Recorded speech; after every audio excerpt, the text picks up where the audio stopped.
Graça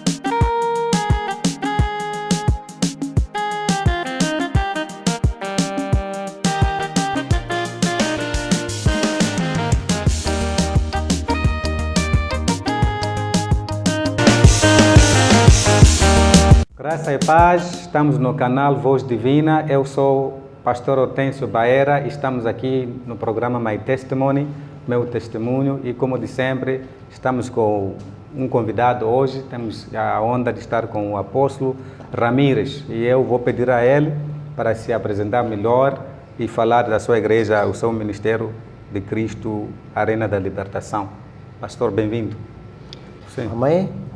Graças a Deus. Agradeço bastante por estar nesse programa tão abençoado, no poderoso sangue de Jesus, para compartilhar o meu testemunho acerca do meu chamado e do meu ministério. Então, antes de entrarmos em detalhes da entrevista, gostaria de pedir ao apóstolo para orar, abençoar em 2 minutos. Amém. Obrigado, Espírito Santo. Obrigado, Rei da Glória. Pai Espírito Santo, abençoe, Senhor, este canal, para que possa chegar ao ouvido de todo mundo, Pai. Pai, ó Rei da Glória, não permita que este canal seja um canal de coisas que não trazem o Cristo na nossa presença. Ó Espírito Santo de Deus, Pai, dá força a este homem que está aqui do meu lado, para que ele seja inspirado através do Espírito Santo, para que possa fazer entrevistas aos homens de Deus, para que eles possam contar o seu testemunho e a sua vida e o seu ministério no poderoso sangue de Jesus. Seja abençoado este canal, em nome de sangue de Jesus. Amém. Muito obrigado por orar por mim também e pelo programa também. Então, pode nos falar um pouco sobre a sua infância? Talvez podemos começar assim, falando um pouco da sua infância. Amém. Eu sou o apóstolo Ramiro Leonardo Trafo, nasci em Quelimane, depois vim morar cá em Nampula, muito tempo, saí, fui morar no Maputo, morei também na Beira. A minha infância foi marcada por muita tragédia. Okay. Digo tragédia, e não em termos de tragédia de acidente, mas falo de tragédia emocional. Okay. Bebedeiras, farras, viagens, festas. E eu era músico, naquele tempo era músico do mundo, né? Agora posso cantar gospel. E tinha uma vida agitada, super agitada, bebia, fumava, até droga já fumei. E aos meus 16 anos eu já bebia, já frequentava discotecas, até já conhecia mulheres. E isso para mim, hoje, quando recuo o meu tempo, eu vejo que perdi muito tempo brincando para o mundo do que servir a esse Deus, tão maravilhoso que eu sirvo hoje. Amém? Então, foi uma infância muito trágica emocionalmente, e todo mundo se admira em me ver a pregar a palavra hoje. E muitas outras coisas que não posso aqui mencionar, senão vou assustar as pessoas que não sabem disso. Mas um dia posso ter uma oportunidade de vir aqui, eu posso contar tudo, como é que foi a minha infância. Ok, quando fala da sua infância, falou muito de uma vida destruída praticamente, uma vida onde seguia um caminho muito errado. Agora, qual foi a influência? Porque nós sabemos que há crianças que crescem, por exemplo, no mundo de violência, porque talvez o pai o deixou quando era criança, ou porque os pais divorciaram. Então o jovem, tentando sobreviver sozinho, já toma um rumo que acaba destruindo a sua vida. Então, pode dizer por que motivo cresceu, ou o que influenciou a viver nesse tipo de vida muito cedo ainda? Alguma razão? Sim, a razão que me levou a ter aquela vida na infância é que eu me sentia crescido, eu me sentia uma pessoa capaz, eu queria ser uma pessoa capaz de fazer tudo ao meu gosto, sim, ao meu critério. Eu queria ter uma casa, viver sozinho, queria ter Eu queria ter um bom carro, um carro de luxo, queria... Então fui saindo, conhecendo cantores, músicos, e eles me levavam para as bebedeiras, íamos fazer shows, lá nos shows saía um dinheiro, comprávamos bebida lá e fumávamos também lá antes de entrarmos no palco. E a minha vida, cada dia eu começava a sentir que estava a me mergulhar num abismo sem volta. Então, e daí comecei já a fazer coisas já mais piores, comecei a viajar. Ok. As minhas viagens, eu tinha que fugir, eu viajava fugindo de casa. Minha mãe não sabia, só sabia ao local onde eu estava depois de um ano. E naquele tempo não tinha telefone, não tinha celular, não tinha internet. Sim. Quando eu voltasse para casa é que eles sabiam que eu estava ou estava na Beira ou estava em Nampula. Yeah. Então, nós podemos concluir mesmo que foi uma infância de muita rebeldia mesmo. Muita rebeldia. E muitas dessas viagens eu viajava sem dinheiro. E como eu conseguia? Viajava sem dinheiro. A última viagem que eu fiz para Nampula, tem um carro que me descarregou no Moloco, porque eu não tinha dinheiro da passagem. Sim. O motorista descarregou-me e apareceu alguém ali assim, levou-me, foi me deixar em casa dele. Depois de um tempo vimos um carro a vir lá de cima. Ele disse, vamos pedir boleia àquele carro. Corremos, pedimos boleia ao carro. O carro perguntou-me, tu és miúdo, vais para onde? Eu disse, vou para Nampula. Vou para Nampula. O carro levou-me. Foi me deixar exatamente na casa onde eu queria tentar chegar e nem conhecia o endereço, nem sabia para onde que eu ia. E o carro foi me deixar diretamente ali. O motorista disse, deixa aqui. Quando eu desci do carro, perguntei ao jovem que estava aí de pé, por favor, conhece em casa do Didi, filho do seu Carlos? Disse, sou eu. Eu disse, não é possível. Disse, sou eu. Ele perguntou, quem és tu? Eu disse, sou fulano, venho de Quilmane. Ele disse, és filho de quem? Eu disse, sou filho de Dona Cida. Então você é meu primo. Ele levou-me para casa, apresentou uma família, e assim foi a minha primeira viagem aqui. Então, acredito que nessas todas bagunças que eu fazia na infância, aqueles foram os sinais que eu sabia que era Deus a tentar fazer aquilo. Okay. Então, mais tarde, e umas outras coisas que eu fiz, que não vou ter muito tempo de mencionar aqui, que fizeram-me chegar à presença de Deus. Ok. Era uma vida de muita coragem, uma vida de muita aventura, uma vida muito acelerada. Muita aventura, tudo de errado que os jovens fazem. Eu, pelo menos, já experimentei quase tudo. Yeah. Então, e em que momento na sua vida sentou e refletiu? Ou eu já ouvi um homem sábio dizer que um ser humano inteligente é um ser humano que se pergunta. Nós em inglês dizem, you should ask yourself a question. Você tem que sentar e se fazer uma pergunta. E em algum momento sentou e se perguntou e refletiu e dizer, mas o que estou a fazer? Para onde eu vou? Ou algum incidente, alguma coisa aconteceu para fazer você refletir. Nós, quando olhamos na Bíblia, temos o cenário do filho pródigo. Amém. Ele achou que era jovem o suficiente e foi lá perder-se, mas a Bíblia diz que chegou um dia que ele sentou e refletiu, disse, mas eu estou aqui mergulhado a viver esse tipo de vida, enquanto o meu pai lá, até os filhos, os empregados vivem melhor, porque ele sentou e analisou a sua vida. Então, em que momento pensou, sentou e analisou e percebeu que eu preciso de Deus? Bom, foi um momento da minha vida que eu não consigo me esquecer, okay, e nem gosto de me lembrar, mas tenho que me lembrar, tenho que falar. Okay. Foi um momento em que tudo na minha vida se fechou, tudo se fechou. Emprego, eu tinha grandes empregos depois da minha aventura, por conhecer muita gente.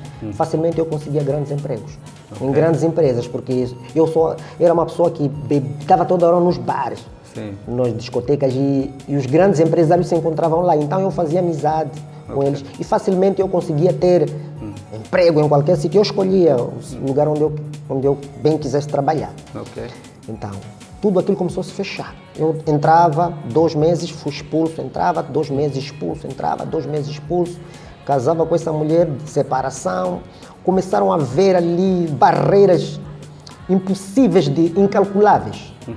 Então eu disse, não, alguma coisa, isso não é normal para um homem. Sim. Então, esse dia... Homem com muita sorte, Sim. de repente, Sim. já está a cair na lama. Eu tinha muitos amigos, tinha tudo, e hoje não consigo ter nem pão. Eu dormia numa casa alugada, nesse tempo na beira, numa esteira. Sim. Dormia ali numa esteira, com um lençol. As almofadas, pegava meu sapato, embrulhava, punha ali, era a minha almofada, e estava a viver. Então um dia saí, fui bebi, sentei numa barbearia. Então passa uma moça, aquela moça ia para a igreja. Eu comecei a perseguir, eu estava a perseguir ela porque estava a conquistá-la. Sim. Então, conquistei ela, assim, não me respondeu nada. Ela entrou na igreja, eu também entrei. Ela sentou-se, eu também sentei. Yeah. Ela ficou ali. Pergunta dela, disse, moço, fica atento, escuta a palavra. E ali escutei a palavra, escutei. Comecei a ver, uau, aqui é um bom sítio, gostei. Gostei de ficar aqui. Fiquei lá, naquela igreja. Dia seguinte fui, havia culto. A moça não foi, mas eu fui. Okay. A moça, outro domingo a moça não foi, mas eu fui. Uau. Já conheci o pastor ali, o irmão, aqui, fiquei ali, Esqueceu irmão. da sua missão de procurar a moça. A moça não lhe quis mais, depois a moça não lhe vi mais, vi depois um outro dia, eu já tinha mais destaque na igreja em relação a ela. Ah, ok. E depois daí era a igreja Peniel. Ok. Depois vim aqui para Nampula, também continuei a frequentar, mas ainda as barreiras estavam 100% firmes na minha vida. Eram barreiras muito grandes. Mas Porque- nesse primeiro dia que disse que entrou na igreja porque seguia uma moça, ouviu uma palavra e percebi que essa palavra tocou seu coração. Então, qual é essa palavra que ouviu nesse dia que te fez você esquecer até do que você vinha procurando? A palavra que eu não me esqueço, que ele disse, a unção quebra o jugo. Ok. O pastor Chico, ele disse, a unção quebra o jugo. Uau! Então, ele explicou, jugo significa coisas, quando vês dois bois com coisa pesada, aquilo chama-se jugo. Então, a unção quebra aquilo. Então, ele começou a explicar que a unção pode quebrar barreiras que estão na sua vida e disse, uau, é isso. Então, é aqui que tudo vai ser quebrado. Fez uma ligação, porque creio eu que percebeste que você também estava Com o sobrecarregado. jugo, sim. Estava com alguma coisa que não estava a conseguir se livrar. Sim, estava com um jugo. Saí, nesse tempo, tive um tumor Ok. na garganta. O pastor orou para mim, aquilo passou. Uau. O irmão chama-se Irmão Sampaio, até nem foi pastor, foi Irmão Sampaio, orou para mim, aquilo desapareceu. Eu disse, uau, então muita coisa vai desaparecer. Foi o primeiro milagre. Sim. Só que mesmo assim, eu ainda tinha 60% de atitudes mundanas, mesmo estando lá. Ok. Ainda não estava convertido. Sim, Ainda sim. bebia nas escondidas, Sim. uma cervejinha ali, tal, outra aqui. Sim. E mesmo assim, a palavra foi me lapidando. Uau. Viajo de novo, volto para aqui para Nampula, fiquei um tempo, volto de novo para Beira, para trabalhar no Parque Nacional. Trabalhei 3 meses, fui expulso. Eu disse, uau, eu Essa tenho que vida. levar a sério a palavra de Deus. Agora vou levar a sério. Não é possível, fui expulso 3 meses, estava no projeto de café ali, estava à frente do projeto, como não é possível? Sim. A moça que estava para noivar comigo nesse tempo, ela disse, moço, eu não posso ficar mais consigo. Arruma a sua roupa, vai para a sua casa, porque não é possível. Que tipo de homem é esse que não consegue trabalhar 3 meses? E ali, ela tirou minhas roupas de casa, no quintal, carreguei as minhas roupas e fui-me embora. Então, ali eu tinha um pequeno material que um amigo que trabalhava comigo lá no parque, Sim. ele fazia sabão assim caseiro. Então fez muita quantidade, disse, leva lá isso para Facim, vais vender no Maputo. Chegas lá, como é um produto natural. Eu pus aquilo no carro, fui lá para Facim, vendi aquilo.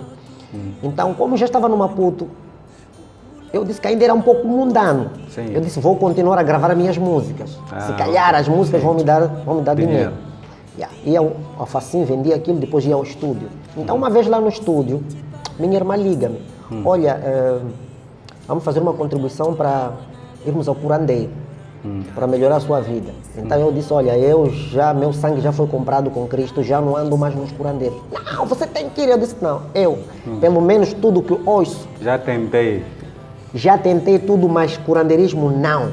Sim. Eu vou seguir a Deus agora. Então, a dona do estúdio tem um marido que é um homem de Deus, mas ele é produtor. Ok. Então, a moça estava aí a cozinhar, quando ouviu a conversa, eu a negar ir ao curandeiro. Sim. Ela veio a correr para conhecer quem é esse homem que nega ir ao curandeiro. Chegou, olhou para mim, disse, uau, você é um homem abençoado, vamos à igreja amanhã. Eu disse, glória a Deus, vamos. Aí de manhã fui lá para a casa dela, saímos para a igreja.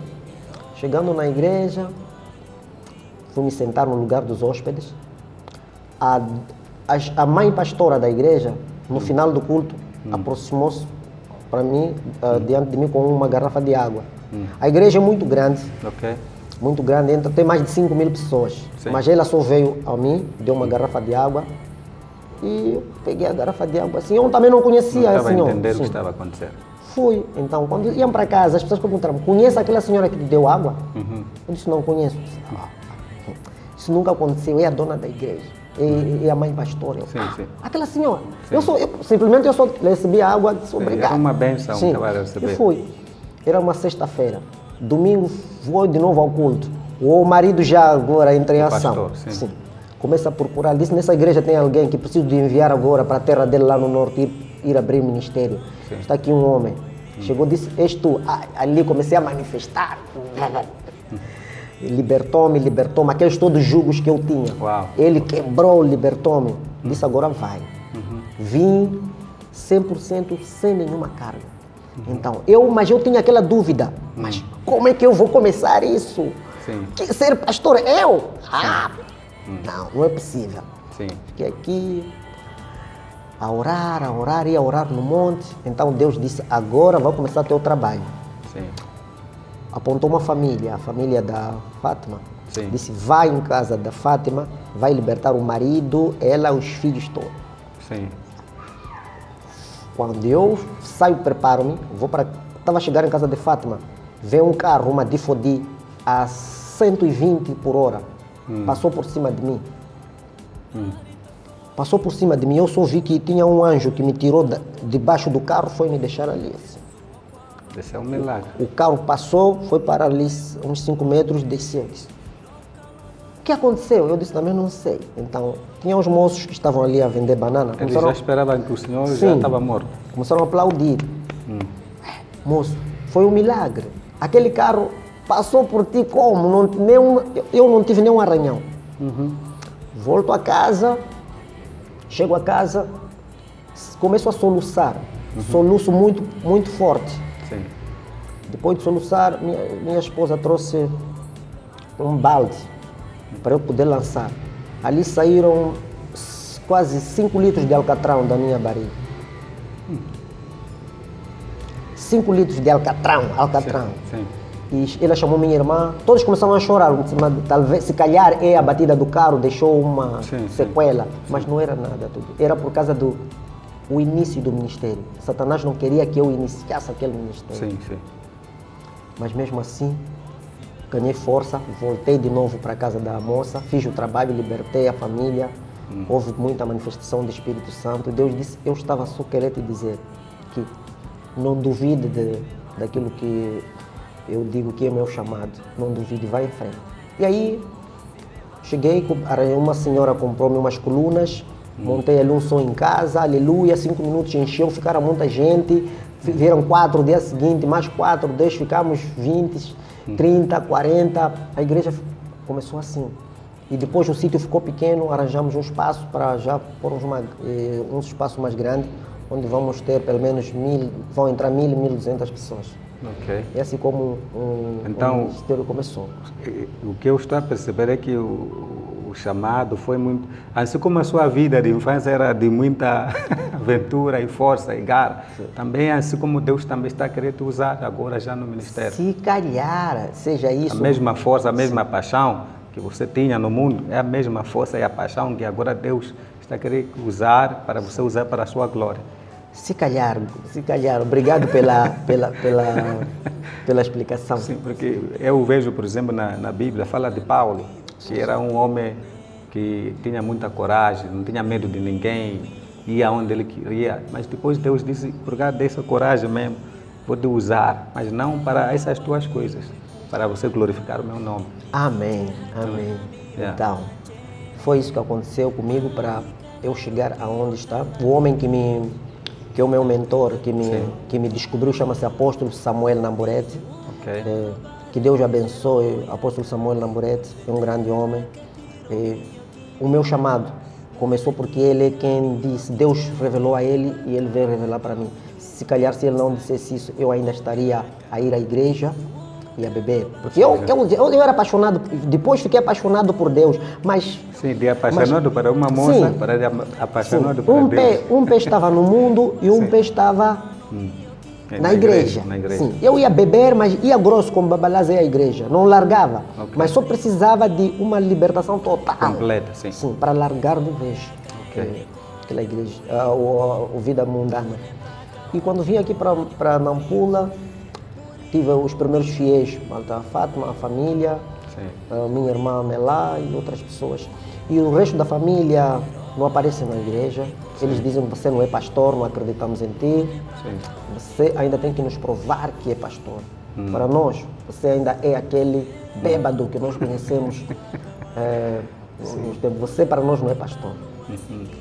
Falando disto, que já vamos chegar no fim. Nas epístolas de Paulo, creio eu em Gálatas, Paulo fala dizendo que eu tenho as marcas de Cristo no meu corpo. Amém. Então, na sua opinião, o que significa essas palavras, eu tenho as marcas de Cristo? Ou podemos dizer, o que significa ter as marcas de Cristo para um cristão, nas suas próprias palavras? Marcas de Cristo, para mim, é suportar tribulações. Ok. Suportar tribulações e provações. Para mim, aquilo é verdadeira marca de Cristo. Okay. Não existe outra. Suportar tribulações, ter perseverança e acreditar que as tribulações vão desaparecer. E aceitá-las, porque quando não aceitamos a tribulação, não aceitamos a provação, não somos aprovados. Ok. A Bíblia diz que depois de passarmos as provações, aí seremos aprovados. Sim. Okay. Então, para mim, eu suportei. E até agora estou a passar as tribulações, mas estou lutando, não vou desistir, nem tenho planos de desistir, continuarei em frente. Estou carregando a marca de Cristo comigo. Por quê? Porque conheço muitos amigos meus que, no tempo que comecei com o ministério, eles também começaram, mas de um tempo para outro. Pode ser que eles já tenham outro caminho. Eles estão na igreja, mas são pastores, mas já têm um outro caminho errado. Sim. Por causa de que quando você abre um ministério, aparecem muitas propostas. As pessoas querem ajudar. Sim. Outros com outras intenções. Sim, aqueles querem ajudar para levarem você a um caminho. Você vai ser um pastor para eles. Eles vão mandar o que você deve fazer na tua igreja, no seu ministério. Eles vão impor lá, vão te levar para os curandeiros, vão te transformar num profeta da maneira deles. Então, quando as pessoas vêm de muita tribulação e aflição, vendo aquele dinheiro, você cai. E eu disse, eu não aceito isso. Já tentou um homem vir querer construir para mim, eu disse não. Não vai dar. Vou orar aqui nas minhas lonas. O Senhor proverá. Agora, última pergunta. Se alguém perguntasse para si hoje o porquê você se tornou cristão, qual seria a sua resposta? Deus me ordenou. O Senhor me ordenou. Aquilo foi uma ordem. Não, aquilo não foi um pedido, aquilo foi uma ordem. E eu vou cumprir essa ordem. Quando eu tentei largar a ordem, eu fiquei desordenado. Então, a ordem eu vou cumprir. É uma ordem. Sempre que eu fico um pouco distraído, acontece algo muito terrível. Tem que ficar sempre no espírito de oração. Eu tenho que orar 8 horas de tempo para viver um dia. Se entro às 23 de oração, tenho que sair às 8, 9 do dia seguinte. Ok. Então, nós já estamos no fim do nosso programa e gostaria que deixasse uma palavra para as pessoas que estão assistindo o programa, os irmãos, os pastores, né? Qual é a palavra de inspiração que gostaria de deixar?